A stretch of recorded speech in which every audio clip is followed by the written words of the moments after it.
이제 오늘부터서 진설병 상에 대해서 우리가 좀 살펴보도록 하겠습니다. 성소를 만들고 성소를 성소하고 지성소로 구분을 하고 이 성소 안에 이제 세 가지 것이 놓여지게 되죠. 진설병을 놓는 떡상하고 그 맞은편에 불을 켜는 등대, 그리고 지성소를 들어가는 앞쪽에 분향단, 이렇게 놓여지게 되는데, 이 맨 먼저 이제 오른편에 있는 떡상, 진설병상이죠. 병을 진설한다 해서 진설병, 그걸 놓는 상이라고 해서 진설병상, 떡상이라고 그럽니다. 떡상. 그 떡상을 조각목으로 만들려고 했는데 장 길이가 2규빗, 약 1m, 또 넓이가 1규빗, 50cm 정도, 고가 1.5규빗, 약 75cm 정도. 이제 이런 떡상을 만들려는 거예요. 이런 떡상을. 네. 그림 되었으면 한번 올려보세요. 네.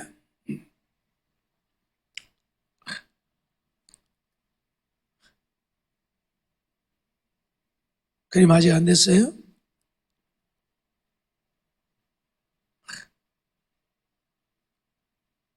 네. 그 위에 것이요. 더 위에 거. 위로 올라가 보라고요. 위로. 맨 위에 그림이요.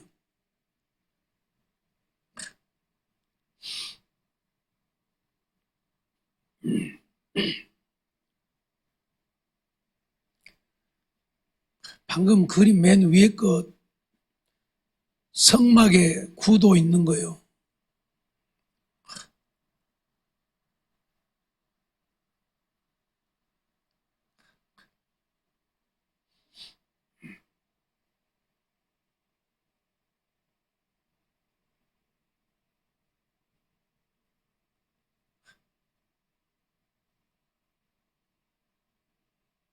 왜 그림이 안 돼요? 방금 나오더만 그림.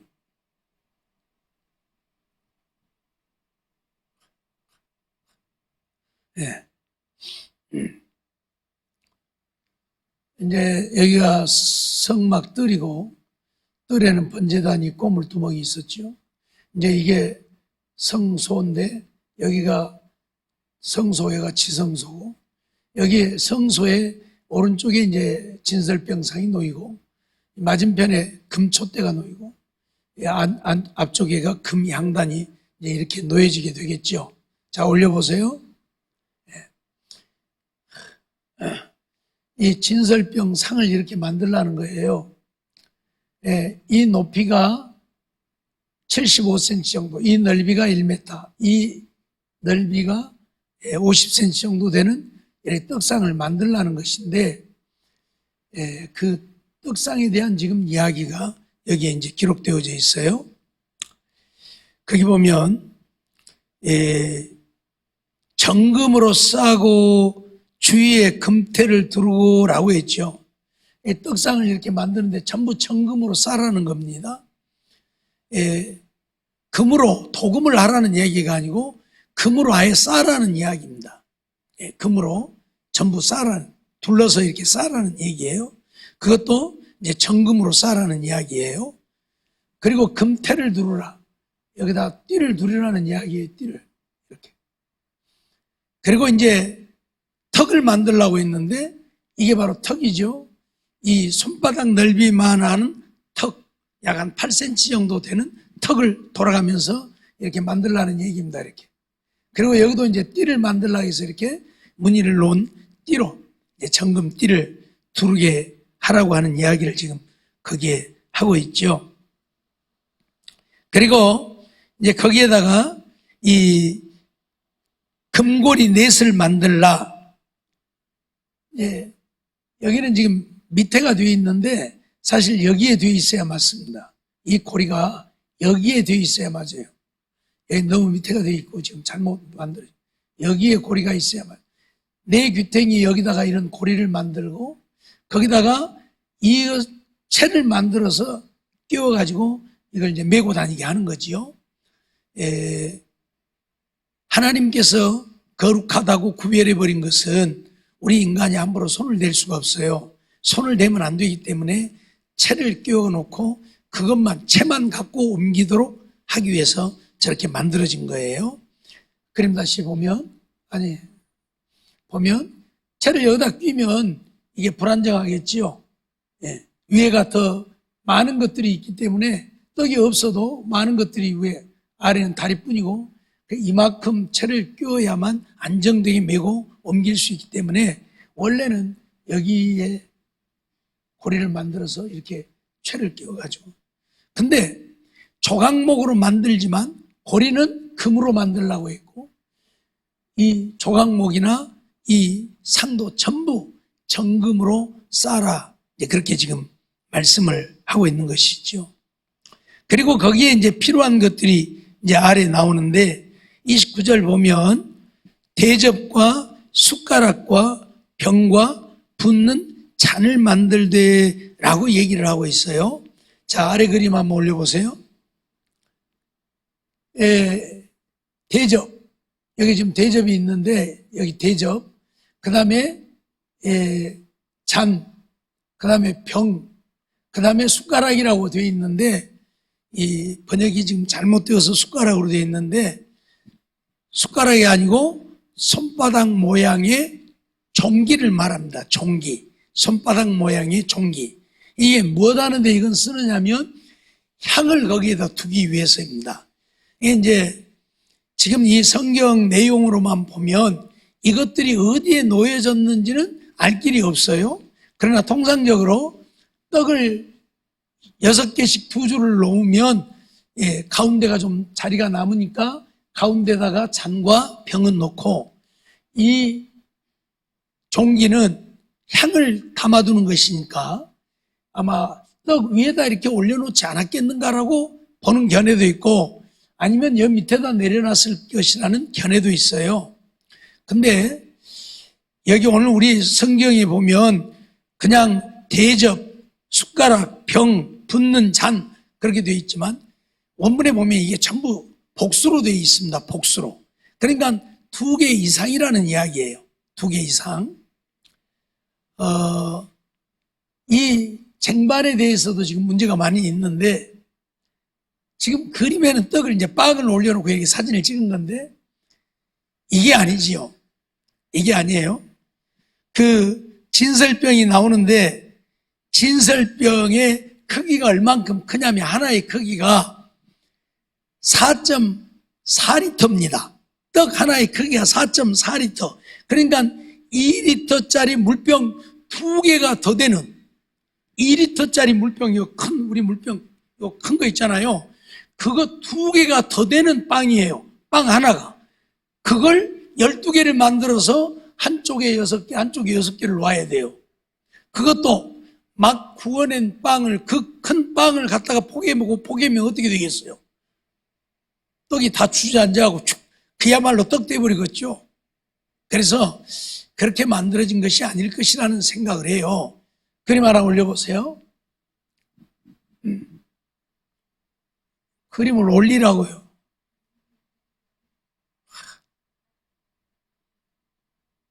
그림 밑으로 그냥 위로 올리면 되는데 그게 안 되나요?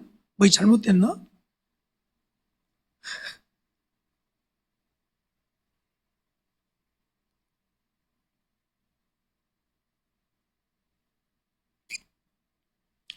그래서 층층이 쌓을 수 있도록 받침이 만들어지고 거기에 떡이 올려졌을 것이다.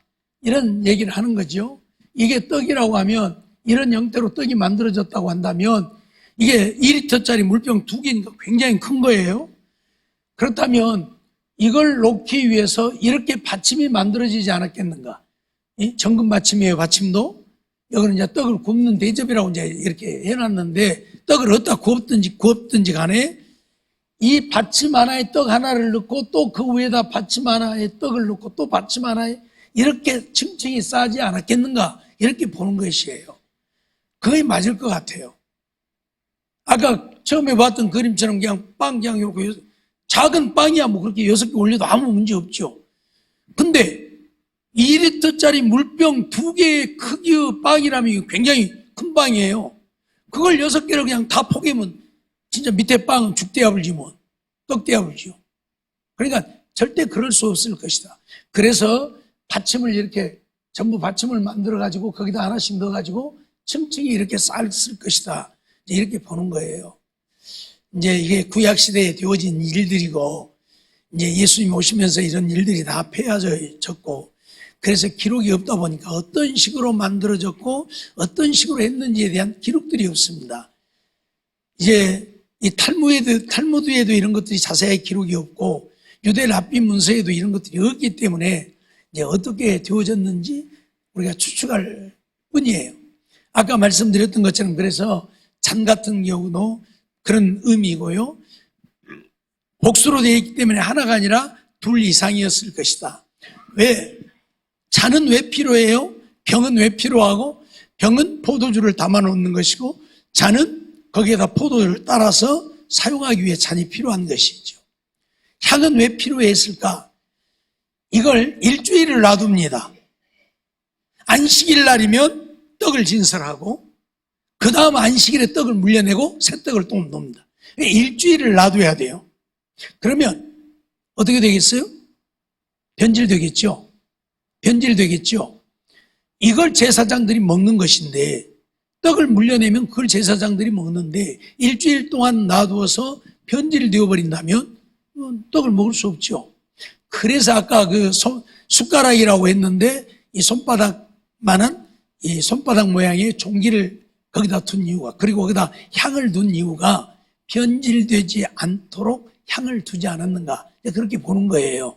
그러니까 일주일 동안 그대로 존재하고 물려내서 그걸 제사장들이 먹고, 제사장들이 이 떡을 먹어야 하기 때문에 거기에 곁들여져서 포도주가 있어야 하고, 그래서 병이 필요하고 잔이 필요하고. 그러니까 제사장들이 한두 명이 아니잖아요. 그런데 잔 하나하나 가지고는 안 되잖아요. 그래서 복수로 되어 있어서 적어도 2개 이상의 잔이나 병들이 존재했을 것이라 그렇게 보는 거예요. 어찌되었든 이제 우리가 생각하는 것은 지금 그런 것이고, 그래서 이제 다시 그 떡 진열되어 있는 것 한번 보여주세요. 네. 이제 이런 식으로 이렇게 진열이 되었을 것이다. 이 떡은 지는 이런 형태가 아니고 아까 보여드렸던 그런 형태로 올려졌을 것이다. 예. 이 넓이가 50이고 이 넓이가 1m나 되니까 굉장히 크죠. 1m면 여기서 한 이 정도 되니까. 그러면 충분히 1리터짜리 물병 그 2개 되는 것 양쪽에 올리고도 중간에 사이가 남으니까 그 사이에다가 잔이나 병은 두지 않았겠는가. 그렇게 보는 겁니다. 문제는 이제 이 모든 것들이 정금으로 만들어졌다는 거예요.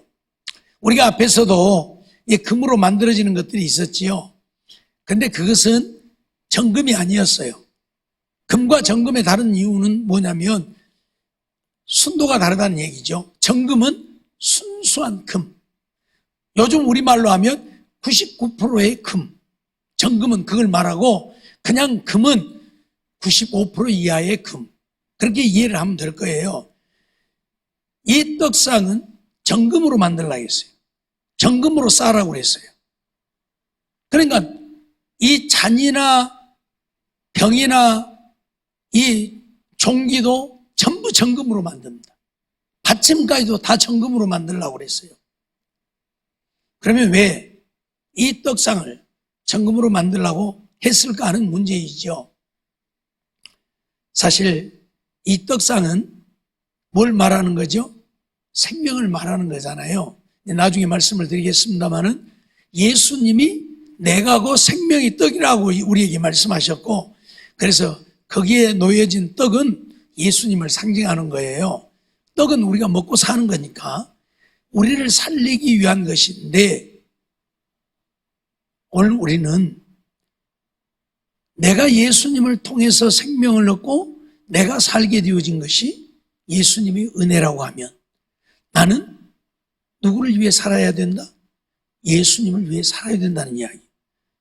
이 정금으로 만들어진 것은 하나님의 영광을 말하는데, 금은 하나님의 영광을 상징한다고 앞에서도 계속 말씀을 드렸잖아요. 그러니까 예수님의 영광만을 위해서, 하나님의 영광만을 위해서 사는 우리가 되어야 한다는 걸 가르치기 위해서 이 떡상과 이 여기에 진설되어지는 잔이나 병이나 모든 대접이 정금으로 만들어지도록 했다는 이야기. 하나님의 영광만 위해서 살라. 네가 그 떡을 먹고 네가 생명을 얻었다면 네게 생명을 주신 하나님의 영광만을 위해서 살라. 그래서 정금으로 만들라는 얘기예요. 오늘 우리는 이거 잊어버리면 안 돼요. 예. 출애굽기 15장 11절 말씀 보면, 여호와여, 신중에 주와 같은 자 누구니이까? 주와 같이 거룩함에 영광스러우며 찬송할 만한 위엄이 있으며 기이한 일을 행하는 자 누구니까? 라고 말을 하는데, 신들 중에 여호와와 같이 영광스러운 자가 없다고 지금 말을 하는 거예요. 그러니까 하나님은 영광 중에 거하시는 영광의 하나님이시고, 오늘 우리는 그 하나님의 영광을 위해서 살아야 된다. 그걸 가르치는 거예요. 정금으로 만들라고 하는 것은. 다시 말씀드리지만 이 떡상은 생명을 말해요. 떡은 생명이니까. 예수님이 내가 곧 생명이 떡이라 말씀하셨는데, 저 떡을 먹고 제사장들이 살아요. 지금 저 떡을 먹고. 물론 제단에서 물린 고기도 먹지만 사람이 고기만 먹고 못 살잖아요. 그래서 떡을 먹게 하시려고 이 진설병 상을 만들게 하시고 거기에 떡을 진설하도록 한 거예요. 그리고 그것을 먹도록 한 거예요. 그러니까 이 떡은 예수님이 우리의 생명이라는 것이고, 예수님이 우리의 생명이라면 우리는 예수님을 통해서 생명을 얻었으니 예수님의 영광만을 위해서 사는 자가 되라. 그걸 가르치는 거예요. 하나님은 오직 영광 중에 거하시는 영광의 하나님이십니다. 그 하나님의 영광을 훼손하지 말고 하나님의 영광을 위해서 살라, 그 말이죠. 그래서 이사야 6장 3절에 보면 서로 창화하여 가로되 거룩하다 거룩하다 거룩하다 만군의 여호와여 그 영광이 온 땅에 충만하도다 라고 하나님을 찬양하는 걸 보지요. 그룹들이, 천사들이 하나님을 찬양하는 거예요. 서로 창화하여 가로되 거룩하다 거룩하다 거룩하다 만군의 여호와여 그 영광이 온 땅에 충만하다, 그렇게 찬양을 해요. 하나님의 영광은 온 땅에 충만할 만큼 영광스러움인데, 그런 하나님이 우리에게 생명을 주었으니 너희는 그 하나님의 영광을 위해서 살라고. 너희의 영광을 위해 살지 말고 하나님의 영광을 위해 살라, 그 말이에요. 그런데 오늘 우리는 내 영광을 위해서 살잖아요. 이게 문제지. 우리는 오직 하나님의 영광만 위해서 살아야 되는데 내 영광을 위해서 사니까 문제라, 그 말이에요. 역대상 16장 28절로 29절을 보면, 만방의 족속들아 영광과 권능을 여호와께 돌릴지어다. 여호와께 돌릴지어다. 여호와의 이름에 합당한 영광을 그에게 돌릴지어다. 예물을 가지고 그 앞에 들어갈지어다. 아름답고 거룩한 것으로 여호와께 경배할지어다 라고 말을 하고 있는데, 만방의 족속들을 향해서 영광과 권능을 여호와께 돌리라. 그래, 이 세상 모든 만민은 오직 영광을 하나님께 돌려야, 다른 말로 하면 하나님의 영광만 위해서 살라, 그 말이에요. 그걸 지금 우리에게 가르치고 있는 거예요.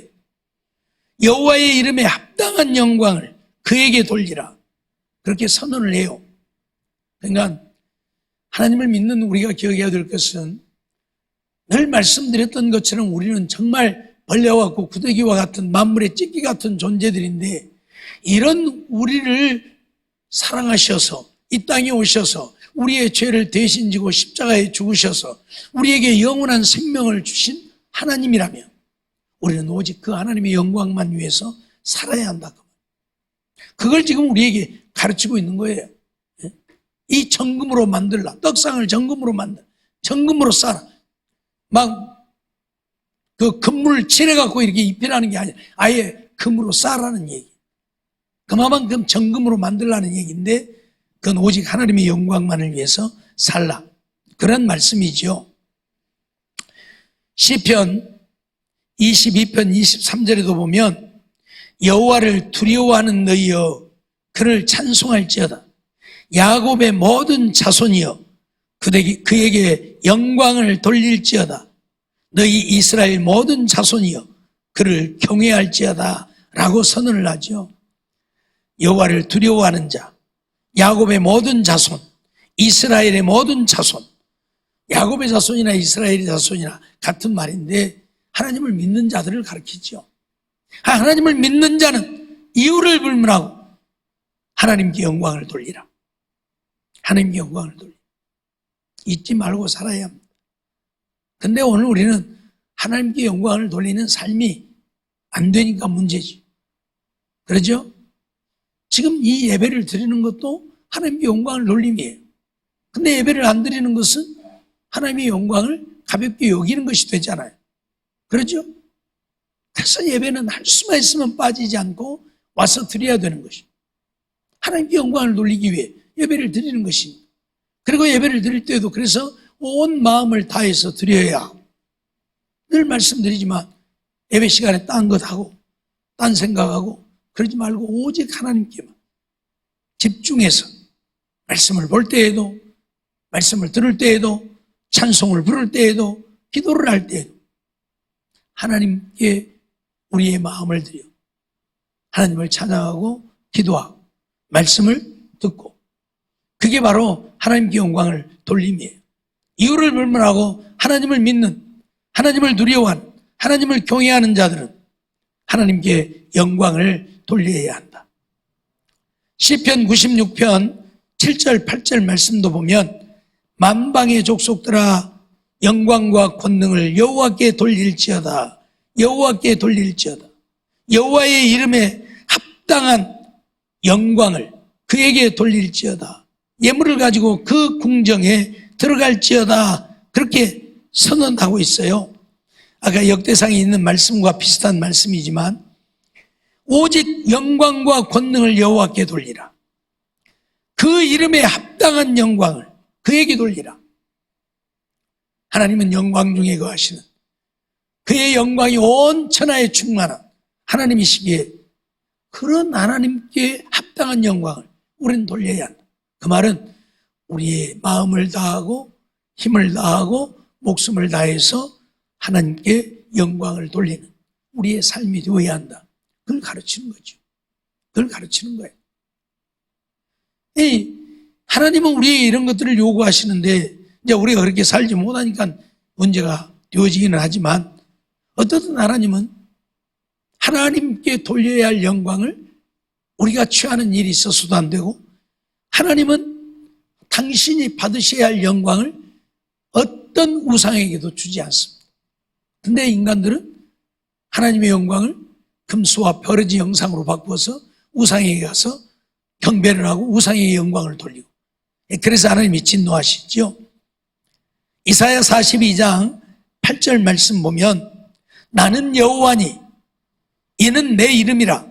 나는 내 영광을 다른 자에게, 내 찬송을 우상에게 주지 아니하리라 선언을 합니다. 나는 여호와라고 선언을 하면서 내 영광을 다른 자에게, 내 찬송을 우상에게 주지 않을 것이다라고 하나님이 선언을 해요. 그렇기 때문에 오늘 우리는 오직 하나님께만 영광을 돌리는, 하나님만을 찬송한 오늘 우리의 삶이 되어야 한다. 그걸 우리에게 가르치고 있는 거죠. 잊어버리지 말아야 합니다. 하나님께 영광을 돌리지 않았던 자들의 삶을 우리가 좀 살펴보면 하나님은 그들에게 진노하셨고 그들은 다 망했습니다.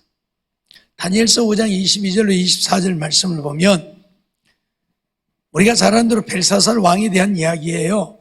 이번 날도 잠깐 말씀을 드렸는데, 벨사살이여, 왕은 그의 아들이 되어서 이것을 다 알고도 오히려 마음을 낮추지 아니하고 도리어 스스로 높여서 하늘의 주제를 거역하고 전 기명을 왕의 앞으로 가져다가 왕과 귀인들과 왕후들과 빈궁들이 다 그것으로 술을 마시고, 그렇게 표현을 하고 있는데, 느부갓네살이 하나님을 거역하다가 어떤 진노를 받았는가를 안다는 얘기예요.